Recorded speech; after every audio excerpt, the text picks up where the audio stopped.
Quando você falar. Já. Okay, good afternoon, everyone. Welcome to another seminar of the seminars of the Astronomy Department here at the IAG. Many thanks for being present today. And I am very honored to present Pedro Bernardinelli today with us. Many thanks, Pedro, for accepting our invitation to present a seminar here. And I will very briefly introduce him. Pedro got his bachelor degree in physics, he from IFUSP, and he had his PhD studies developed at the University of Pennsylvania. After that, he was a postdoc researcher as a Dirac Fellow at the University of Washington, and recently he got hired here in our institute as a professor. So, Pedro, whenever you're ready, you can start your seminar. All right. Thanks, Maria. Can you folks hear me fine? Yeah. All right. Okay. So when Cipriano got here, he told me that he only starts caring about things that have 10 to the 6 solar masses or more. So I'm sorry to disappoint you, but I'm going to be talking to you about things on the order of 10 to the minus 4 Earth masses. And that's about the mass of the Kuiper belt, which is one of the topics that I'll talk about here today. So our story starts something like 4.5 billion years ago when the sun was forming. There was this disk of gas and dust. Things start to form into planetesimals. These planetesimals are basically the leftover mass that didn't form planets. The planets, they formed in different orbits than where they are today. In particular, Uranus and Neptune were closer to the sun than their locations. There's an instability. Something triggers this instability. Maybe it was a fifth planet, fifth giant planet in the solar system. Maybe it was something else. And then this starts the process of migration. So the idea here is that the planets, they moved into their current orbits, and eventually they stopped in their orbital architectures that we see today. When this process happened, the planetesimals, I was going to point with my hands, but I was told to point with this thing. 1 second. I'm pressing the wrong button. I can point with the mouse. And I don't see my mouse. It's fine. When this process happened, the planetesimals that were in the planetary region, they were all either scattered and kicked out of the solar system, or they were brought into the outer solar system. 1 second, let's figure out my mouse.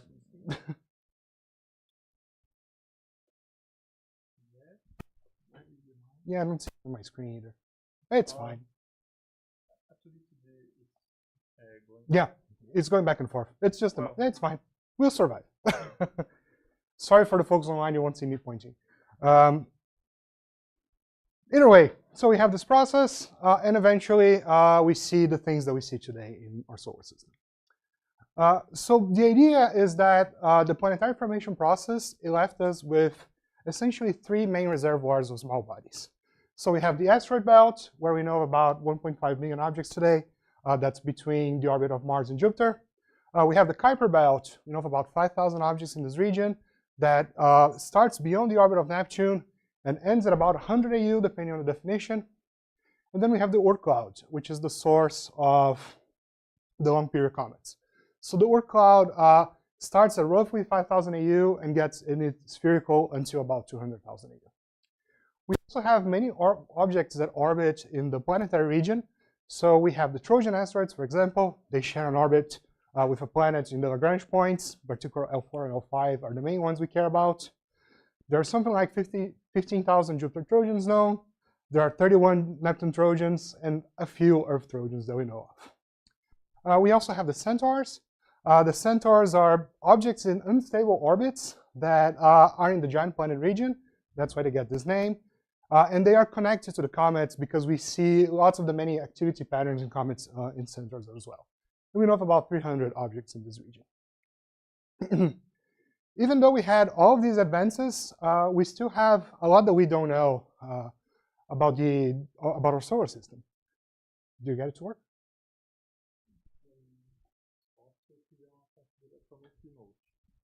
No, fica tranquilo. So one key question that we still have about our solar system is, what is the planetesimal formation mechanism? How did these things that we see today form? What is their size distribution? What was the mass distribution in the older solar system? And how this led to the things that we see today? Lately, we've also been thinking a lot about super fast rotator asteroids. These are asteroids that can have a rotation period of something like 2 minutes. And these objects, they rotate so fast that if they're rubble piles, which is the way we think most asteroids are, they would break apart. So how do these things survive? How do these things exist? Where does the Kuiper belt end? There's an idea that the Kuiper belt ends at something like 50 AU, but a few projects, for example, the New Horizons mission, starts to see things at about 60 AU. So what is the real edge of this region of the solar system? If we go a little bit further, is there a ninth planet in the solar system? This has been an open question for the past few years. I've worked a lot on it, and I can talk a little bit more, but maybe there's a planet that we haven't discovered yet. Or, for example, we can also ask about, how did the giant planets migrate? Was this a fast process? Was this a slow process? Did Neptune, for example, migrate smoothly, or did it have encounters with lots of Pluto-sized things? All of these things change what we see in the solar system today. And all of these questions, they're open essentially because we don't have enough data to answer them. So the next big step towards answering this question is the Rubin Observatory. I think most of you have heard of it. If not, let me give you an overview. So the Rubin Observatory is this flagship telescope that's being constructed by NSF and DOE in Chile. And its main project is the Legacy Survey of Space and Time, the LSST. So this will be a 10-year survey that will essentially map the full southern sky every few days. The way we like to talk about this is that basically LSST will take a movie of the night sky. To do this, LSST uses this thing called the LSST camera. It's a 3.2 gigapixels camera with a 10 square degree field of view. The telescope has 6 filters, UGR, IZ, Y, and it's on a 8.4 meter telescope with an effective aperture of about 6.5 meters. This thing is fast, and it's amazing. We already have a lot of LSST data. Some of it is already public, and I'm going to show you a couple of things today. But this is, for the solar system community, this is the next big thing. So the LSST has 4 main science themes that guided the construction of the telescope. It has a cosmology branch where the idea is to probe dark matter and dark energy. The telescope wants to make a map of the Milky Way, so basically trying to understand the structure and evolutionary history of the Milky Way. Its fast component has an idea of studying the transient optical sky. So we want to see things that blink, we want to see supernovae and all sorts of things. And of course, we want to take an inventory of the solar system. So the idea of LSST is that it's going to be a comprehensive small body census. We want to map as much as we can out of this populations. We want to discover comets. We want to discover interstellar objects. There's a planetary defense component to it where we want to see if there's a chance that an asteroid is going to hit the Earth. So LSST is an amazing facility. At some point last year, I forgot exactly when, there was the Rubin First Look event. So a few images were taken and shared with the community. This one is my favorite. It's the Virgo cluster. There's also this one, 2 different nebulae. But also, this special program also did a little bit of solar system work. Let me show you a video here.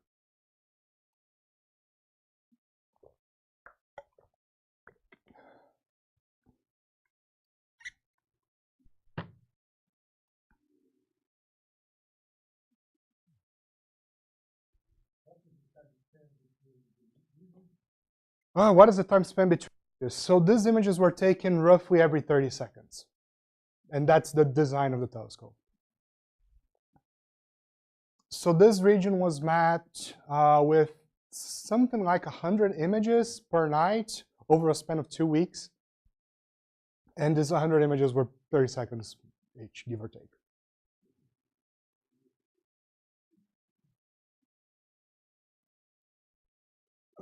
So in this program, which was a very small region of the sky, the Rubin Observatory discovered something like 2,000 asteroids. And this is the first taste of what's going to come in the next 10 years. So here is a map of the LSST footprint. The color scale here is how many images we plan to take of every region of the sky in the next 10 years.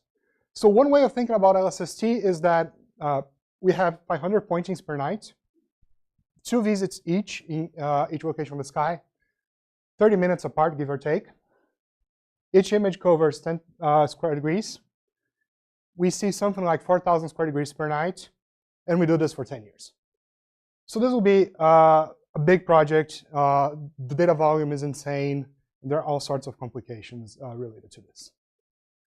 How do we discover asteroids with something like LSST? Since we'll have these pairs of images, if we blink one from the other, we can see the objects move. So the first thing that we do is we identify transient sources. Essentially, we see everything that moved, everything that blinked, and etc. If we have something that moved from one image to the other that we can connect, we have this thing called a tracklet. So these pairs of detections, they tell you the location of the object and also its direction of motion. Just one tracklet is not enough because there's a very high chance of misassociation, artifacts that show up in the images, and all sorts of things. So we can't use a single night of data to discover an object. However, in a 15-day window, we can try to see if this object showed up more times. This is called the linking process. And if we see an object at least 3 times in this 15-day window, the chance of mislinkage is very small, so we say that we've discovered something. And these objects, they will get reported to the Minor Planet Center, which is an IAU body that basically compiles every asteroid that has been discovered in real time. We wanted to understand how much the LSST would actually impact the solar system community. When the survey was first proposed, some numbers were thrown around. We were saying something like 4 million asteroids, but we wanted to actually put real statistics to it. So we built this thing called SORCA.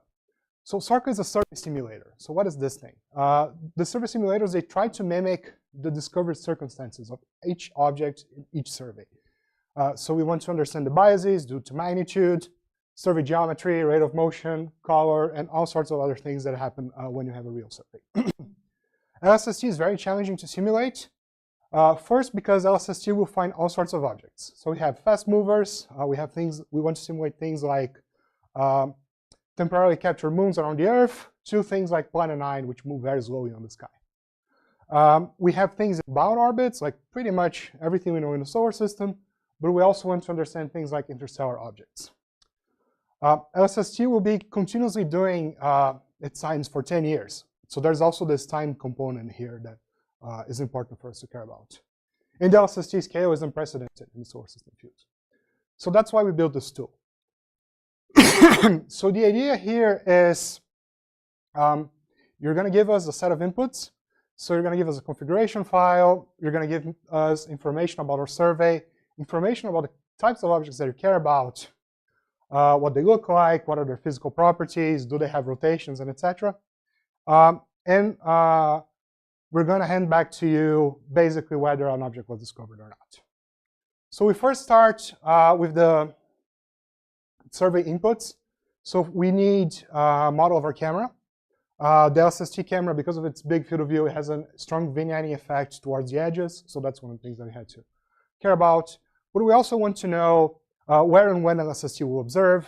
Are there variations in image quality due to weather or all sorts of other things? What's the limiting magnitude per image? Are there any other focal point distortions and all sorts of things like that? Then we also want to know, what do your populations look like? So which objects are you simulating? What are their orbital elements? What are their sizes? What are their colors? We also came up with this actually really cool way of users having their own light curves in the objects without having to modify the source code. So imagine that you're trying to simulate this incredibly exotic object that has this very unique rotation pattern. There's a way of doing this in SORCA without you having to recompile things from scratch, and etc. We're actually really proud of this functionality. Then finally, we need to generate ephemerides. So ephemerides are basically where the object is on the sky in each night.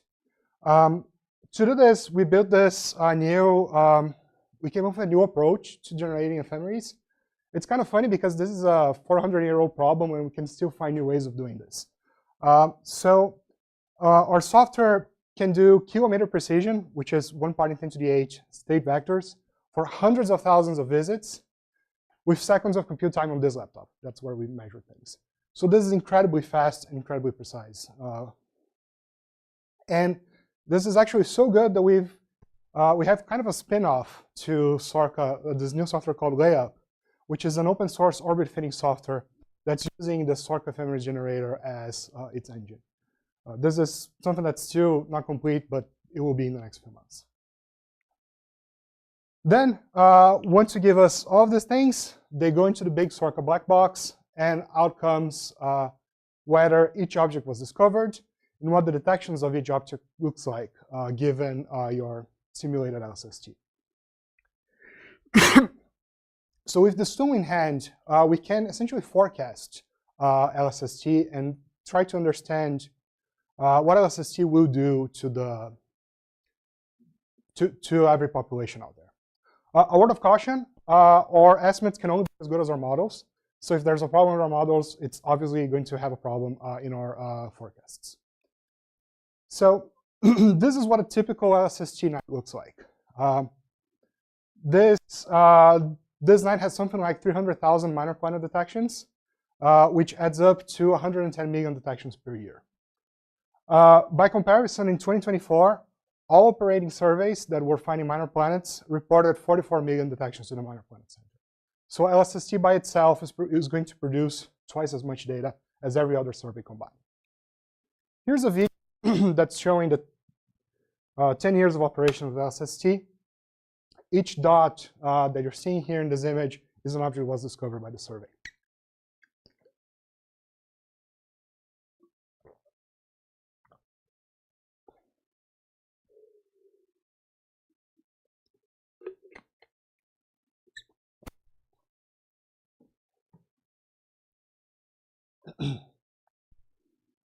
And one important thing here is that the lifetime for the survey right now is something like 4 years, but we already have over 4 million detections, 4 million discoveries. The total expected number of discoveries is about 5 million objects, so the overwhelming majority of them will be discovered within the first 3 years of the survey.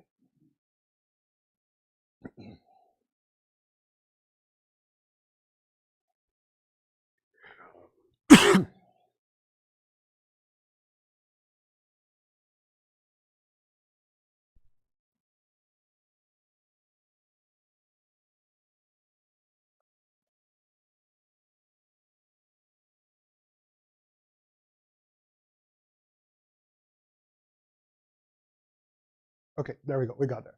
So in this realization of LSST, we have 5.3 million discoveries.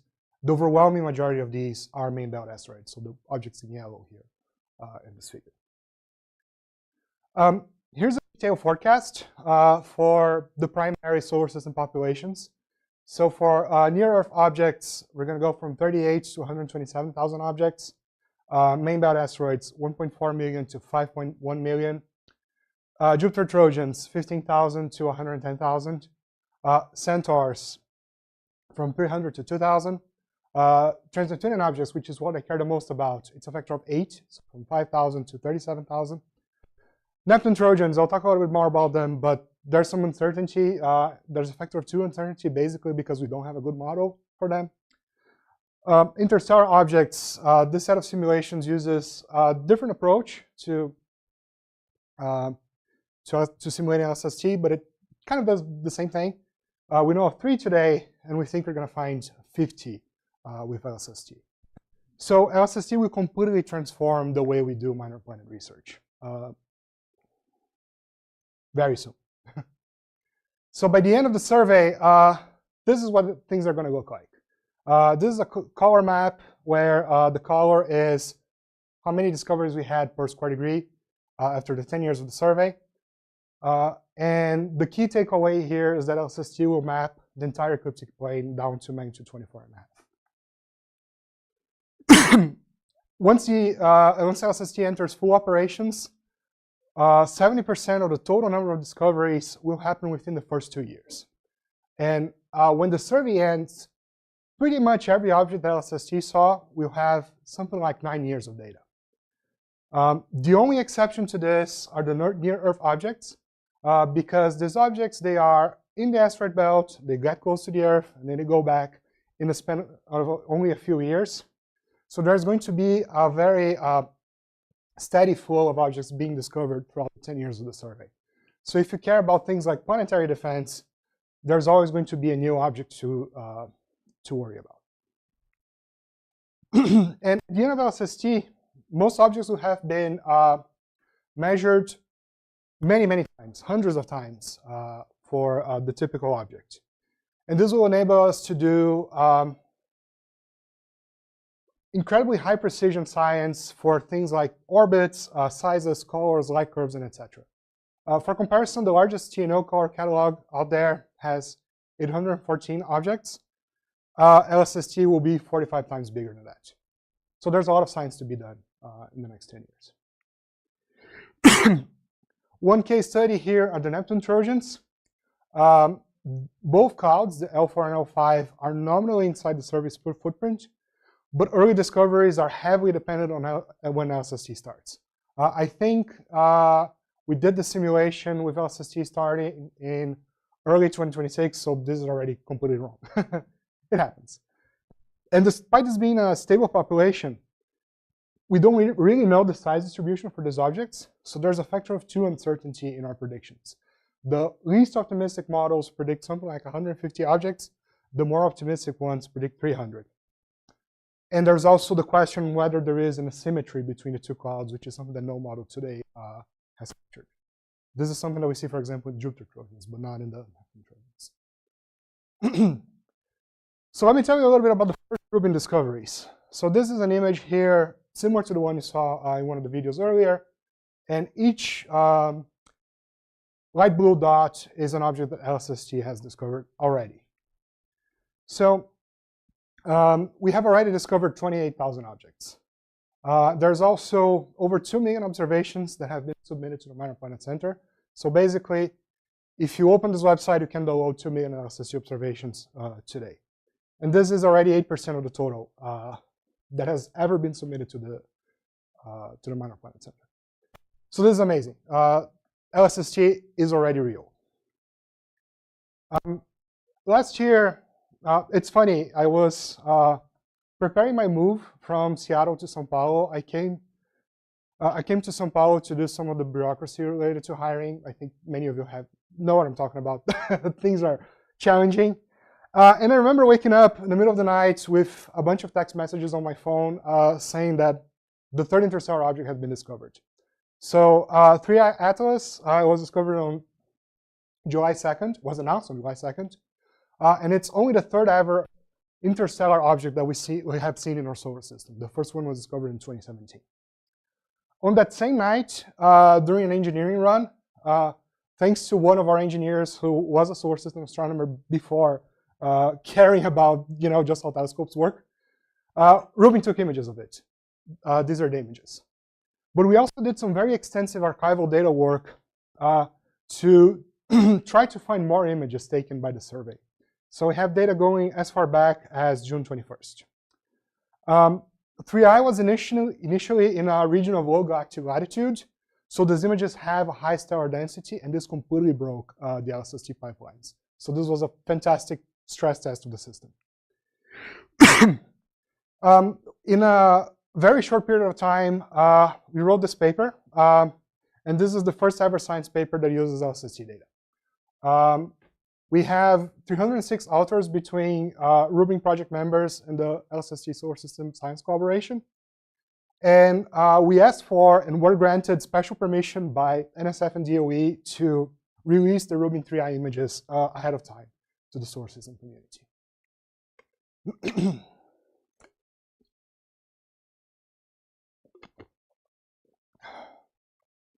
So as I mentioned, we did some very extensive archival work to try to figure out, among all the images that Rubin had already taken, some were engineering, some were autofocus, and etc., if we could spot 3i. An interesting and somewhat funny detail is that the Rubin science pipelines were not working properly. So we had to build a custom pipeline from scratch in roughly less than a week. And that was very, very stressful for all of us. This image here is my favorite. This was taken on June 24th. And it's an intentionally out of focus image in one of the viewing runs. There's no real science to be done with this image. I just think it's a pretty one, and it's everyone's favorite. So if you've never seen a Rubin image out of focus, here it is. You can see that there are donuts instead of actual stars. After we identified every single measurement, we went back and tried to reconstruct 3i's orbit for more data. And one interesting thing that we saw was that there was a persistent 100 milliarc-second bias in the astrometric residuals from 3i's orbit. This was also seen, for example, in DECAM data. So we were trying to figure out whether this was a real thing. It's a bias, for example, in the direction of the tail of the object, or whether the Rubin astrometry was completely trash. So we did some work trying to reconstruct our astrometric catalogs. So we cross-matched 66,000 quasars that had positions measured from Gaia DR3 with what we saw from Rubin. And our astrometric performance was phenomenal. Our mean offset were less than 3 milliarc-seconds, which is amazing. It's actually better than the expected design specs from LSST. We also got 2.5 million positions of 220,000 different asteroids and compared those to positions derived from JPL Horizons. So JPL Horizons is basically the primary service where you get the position of a minor body in the solar system. And there was a very clear bias. So our astrometry in declination was 20 milliarc-seconds off. And if you look at this figure, you'll see that there's maybe a hint of a bimodality there. So we had to do a little bit more work. So this is quite possibly one of the most complicated plots I've ever done in my life. So bear with me for a second. Each arrow here tells you the direction of the residuals for pretty much every asteroid that we saw in that location on the sky. The color tells you how many objects we have in each bin, and the size of the arrow is roughly the size of the offset. So there's a very clear directional dependence on the position of these objects that ends at right about -30 declination, which corresponds to where northern hemisphere surveys can measure asteroids. One other interesting thing is that the bias is more present on objects discovered in the 2000s, whereas if we take everything discovered in the 20th century, the bias is gone. Our positions are essentially perfect. So our conclusion here is that our astrometry is excellent, but the current orbit catalogs are biased at about 20 to 40 milliarc-second level. And the thing that I didn't write in the slide is that we think Pan-STARRS is to blame. So we think we discovered some problem with the Pan-STARRS astrometric solution. Pan-STARRS folks agree with us, so it's crazy. So then we went back and we tried to see if this would completely solve the 3i astrometry. We also had to build a custom pipeline to do centroiding. So because if we go back a little bit, you can see that there's kind of an asymmetric tail, a coma, and there's a tail in this direction. So we had to account for that in our astrometry too. And once we did that, then our orbit solutions were perfect with a mean shift order 10 milliarc-seconds, which is right where the Rubin design requirements are. We also struggled to do our photometry, lots of custom built code and bespoke things until we finally got to something that made sense. And after we got all the data, we did this MCMC-based color and variability estimation. So the idea here is that we are assuming that each observation is completely random on the object light curve, and we try to estimate how much it varies across the whole time series. And an interesting thing is that these colors are similar in the optical to pretty much every other comet in the solar system, but there is a deviation in the near infrared, which indicates that there's less water ice on 3I than in most other comets in the solar system. And this was later confirmed with spectroscopic data, so it's something that we're quite confident about. And interestingly, 2I was very similar. So is this a trend? 2 out of 3 objects have this, or have we been lucky? We also have a very clear detection of 3I's dust coma in pre-cover images from June 21st. And these are the earliest high-resolution detections of 3I's coma in the literature, which is not bad considering that we were still building the telescope. And combined with the photometry, we have an estimate that the radius of 3I is on the order of 6 kilometers. Later, HST images got it to reduce this estimate to about 3 kilometers. So just to summarize, even though LSST was still under construction when we got this data, Rubin proved to be incredibly valuable for this object. And there's lots more data on 3I to come in the Rubin data preview too. This is an image from December. It's technically still under embargo, so I can't show you it. But we're seeing the evolution of this object.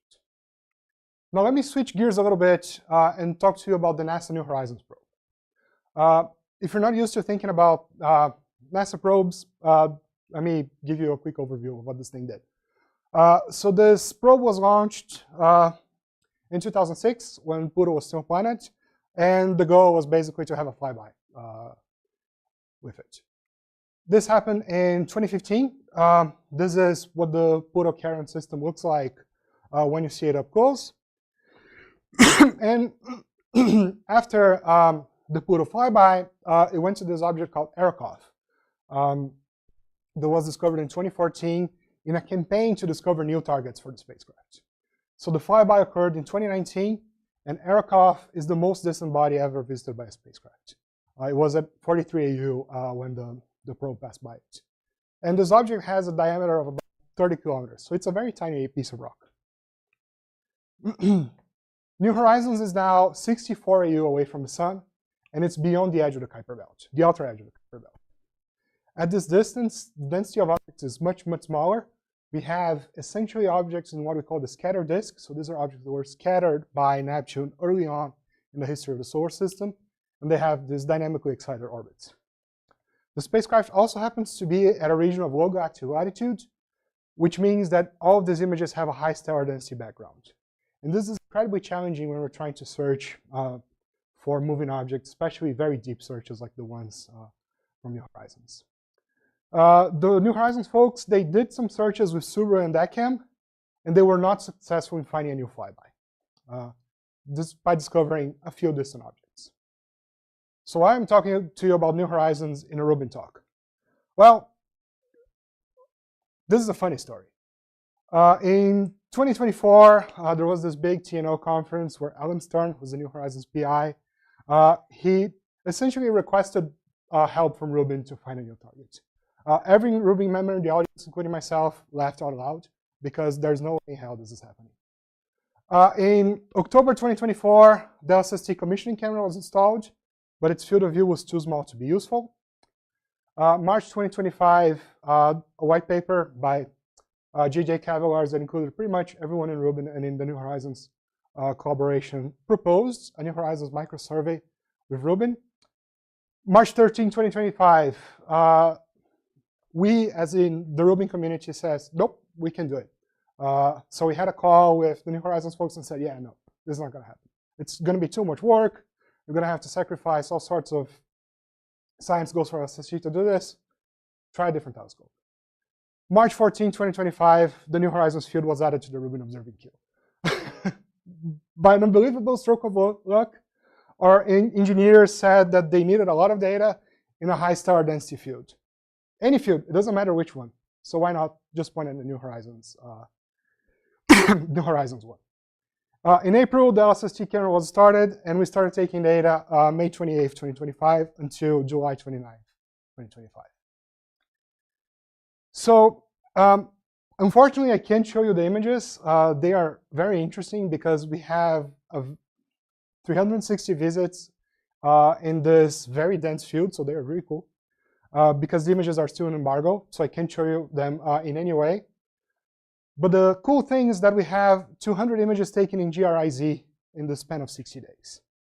And the cadence is such that this is a burst of images in a few different bands every few nights.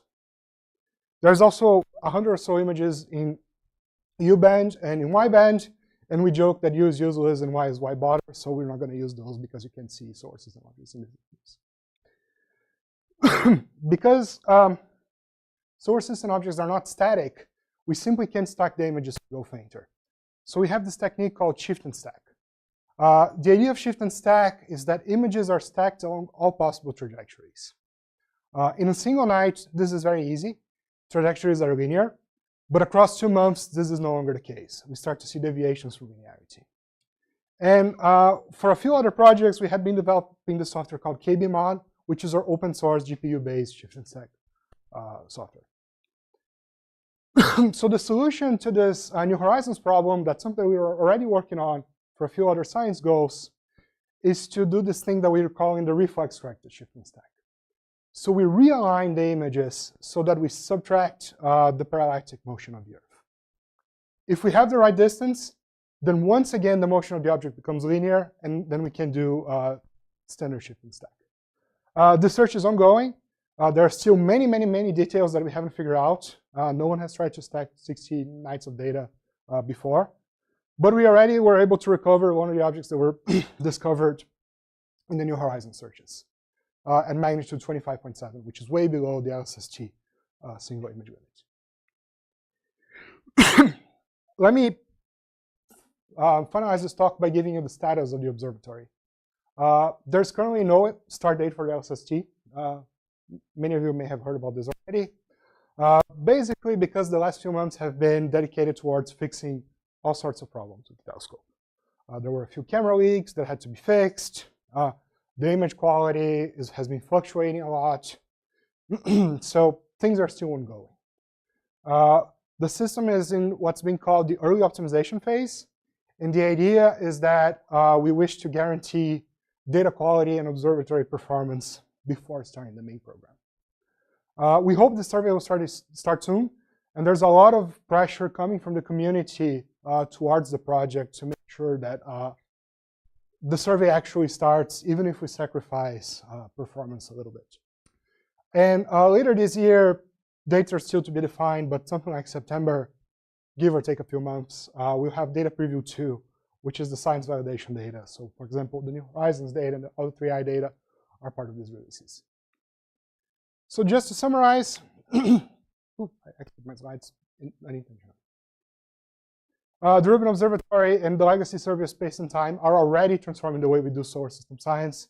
In the next 10 years will be amazing. Thank you.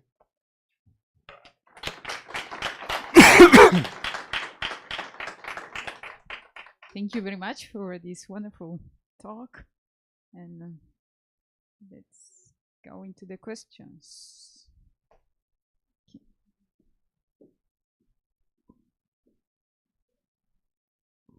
Wonderful talk indeed. I have a curiosity about the 3i object. I believe that by now you have already spectroscopy of it. And there is something new about it or not? Yes, there's been a lot. Does it compare with comets in the solar system? There's been a lot of spectroscopy on 3i. I haven't followed things as closely, to be very honest. My understanding is that there is a lack of water ice. That's one of the things that we already saw with colors. And there are a few differences in metallicity as well that we're seeing with JWST spectra. But I don't know the full details, to be very honest. Mm-hmm. Thank you. I'm more of a photometry kind of guy. More questions? Yeah.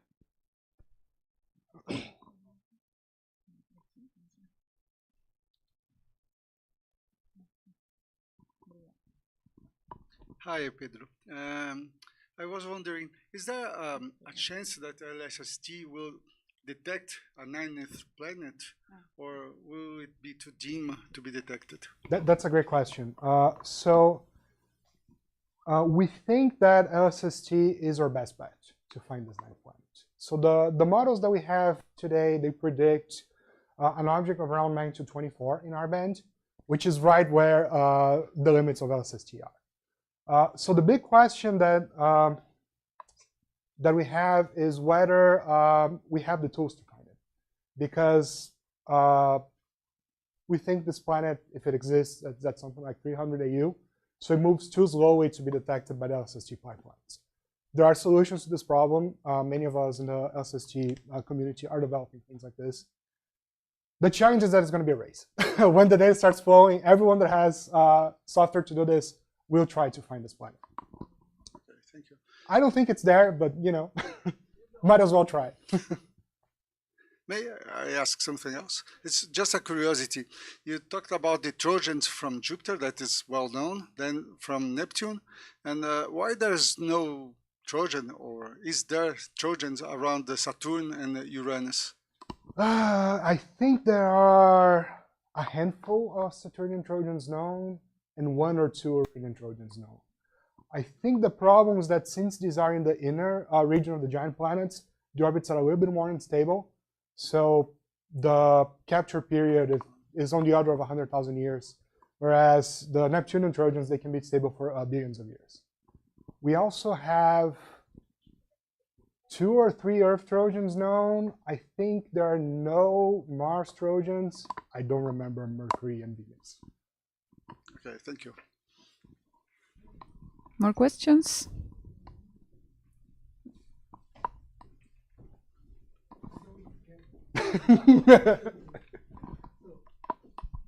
Thank you very much. Very interesting. So what I wondered during most of the talk is that once we have this almost full mapping of the solar system, we have these wonderful catalogs. What is the qualitative step we are going to take? What we are going to learn about how the solar system formed or how it works that we don't know with the current catalogs? Yeah, that's a great question. I will focus my answer on the outer solar system because that's what I've been thinking about the most for the past few years. So the surveys today, they are limited in depth and in area. So we either have a wide area and a shallow survey or a deep survey in a small area. The problem with this is that we don't have detailed maps, for example, of the distant resonances of Neptune. We know of a few objects that are, for example, in the 10-to-1 resonance. And these objects, they are incredibly important because if you change the way Neptune migrated just a little bit, you completely change the population of these resonances. So the way to do this is you need a deep and wide survey. So that's one component. We don't have a good understanding of the color distribution of the most distant populations. LSST is the perfect tool for that. And with the color distribution, we then try to understand things like the chemical composition of the Earth solar system. So you can see, for example, in what we know already today, that there were 2 different regions that formed things with different sorts of materials. We don't really know which materials, but they formed different surface types. The planetesimal formation process changes the size distribution, and the size distribution you also need to find lots and lots of objects to measure that. So this is just a few things that I have been thinking about. If you ask people who do asteroids and etc., they'll tell you a completely different answer. So it's a very big qualitative improvement to what we see today. Now, what we do after LSST, that's a different question. More questions? None? Elizabeth Numite, você pode abrir para ela? Beth, você pode falar. Okay. Very nice talk, but you know, I think Eduardo Cipriano made exactly the question that I wanted to make, so I think you've answered it very clearly. Thanks, Pedro. Thank you. Okay, thank you, Beth. More questions? No? Okay, let's thanks again, Pedro, for this great talk. And we can continue the discussion during the coffee break. Thank you. Cojinha Qual é o tem. menu? Qual é o cardápio do...